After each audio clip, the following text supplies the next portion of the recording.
गांव के किनारे एक पुरानी सुनसान हवेली के पास दो दोस्तों राहुल और अजय का बचपन बीता था।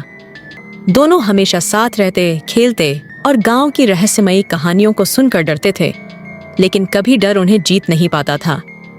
एक रात अजीब सी ठंडी हवा चल रही थी। अजय ने राहुल से कहा, चलो उस पुरानी हवेली के अंदर देखते हैं।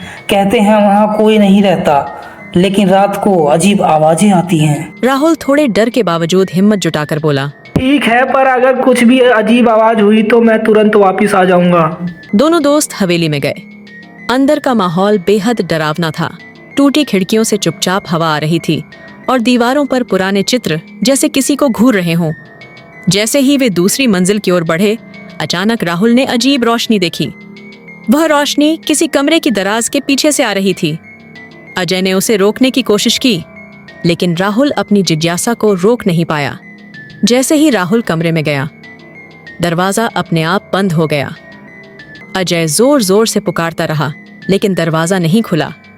तभी एक ठंडी हवा के साथ राहुल की चीख गूंज उठी।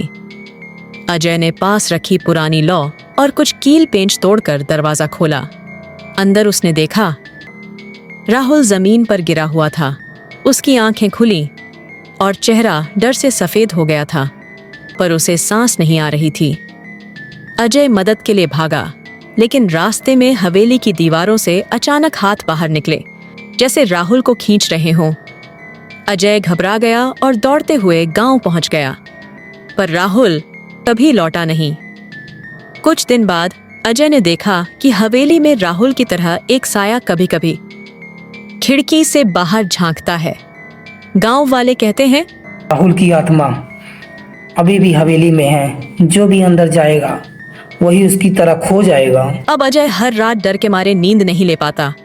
उसे लगता है कि राहुल उसे बुला रहा है हवेली के भीतर।